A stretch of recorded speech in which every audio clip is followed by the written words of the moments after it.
Hi everyone, thank you for coming.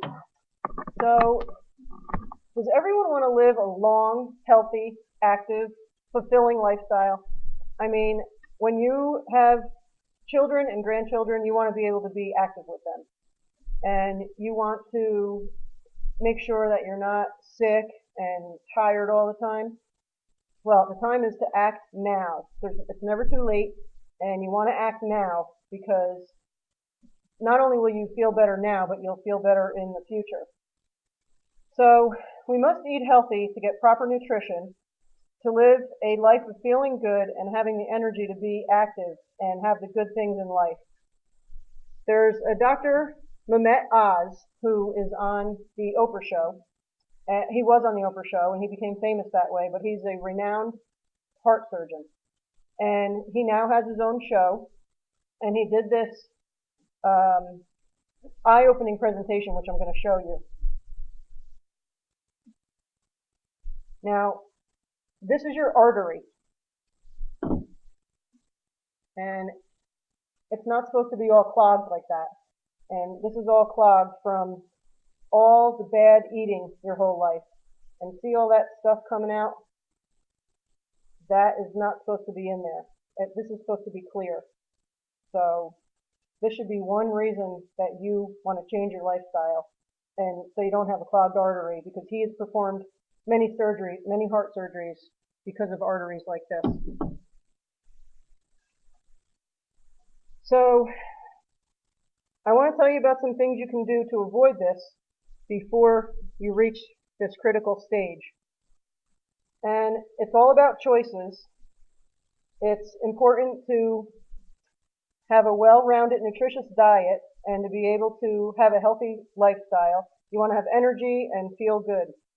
Now, in my nutrition book that I took the course over the summer, I had it's called Personal Nutrition by Marie A. Boyle, and it's from the Barton course that I took over the summer. And they have a website you can go to called mypyramid.gov. And what you do is you go into that website, and there's a food analysis form that you fill out. You answer questions about yourself, and then it'll tell you which food groups that you should eat from to have healthy choices.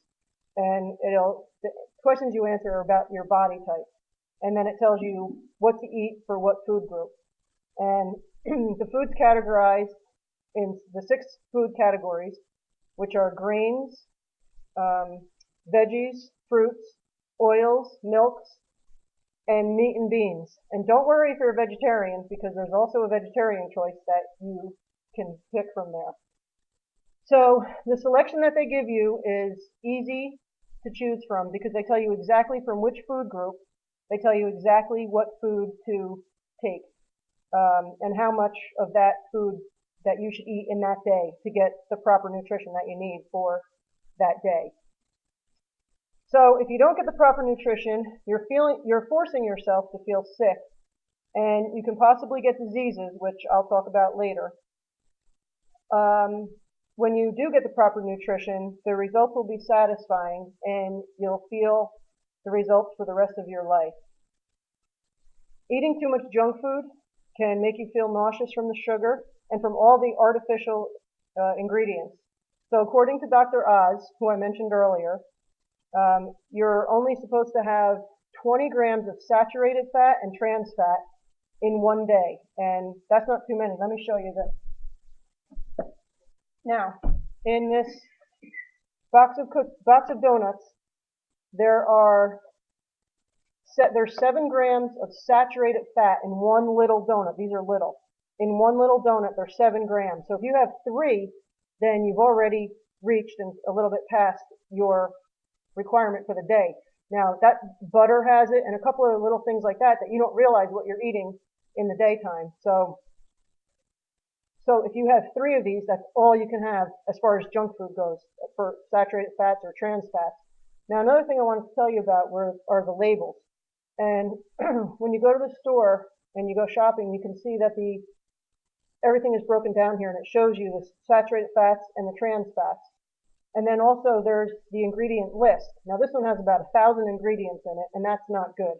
If there, you want to have something that has very few ingredients, because this has so many different artificial ingredients. So, and the thing is the top 5 ingredients. The first 5 are mainly what the product is made out of. Guess what this first ingredient is? Sugar. So these donuts are mostly made out of sugar because that's the main ingredient. So that's just something for you to know when you go shopping. Now, just to show you real quick, I have this other box of Triscuits. This only has 3 ingredients in it. So these are healthy for you, and the 3 ingredients are healthy.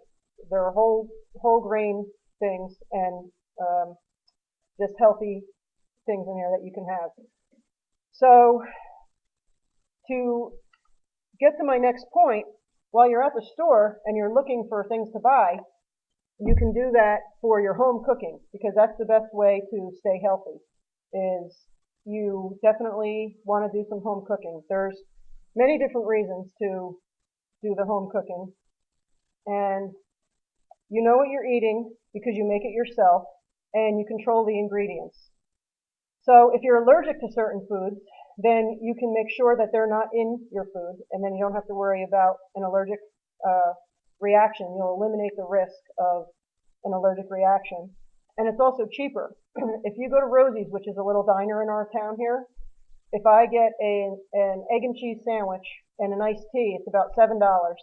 I can make that at home for less than $2. So you save a lot of money also eating at home. And there's quality time that you spend with your family, and the ambiance is much nicer for talking because it's not noisy, and you can just excuse me, pay attention to each other, and you don't have to worry about all the distractions. Now, another good thing that you can do with home cooked meals is you can control the portion size. And that's important because when you go out to eat, they offer you large portions, and then it's easier to eat, it's easier to eat that because you're concentrating on that. But when you're home, you can change that. So now to the diseases that I was talking about when I mentioned it before. If you choose to eat right, you can avoid type 2 diabetes. Now, if you have that in your family, that's a different situation. But if you don't have that in your family, if it doesn't run in your genes, then you can avoid it through diet and exercise. And just real briefly, what happens with type 2 diabetes is your cells normally release insulin into your body, but your cells can't accept them because they're surrounded by the fat. So it doesn't accept the insulin. So then the insulin doesn't get in there, and that gives the message to your cells that you're full. So the cells don't get the message that you're full, so you're constantly hungry. So it's like a vicious cycle, because then you become obese because you just keep eating and eating and eating because you don't feel satisfied because the cells aren't absorbing the insulin. So, and that can all be avoided with diet and exercise.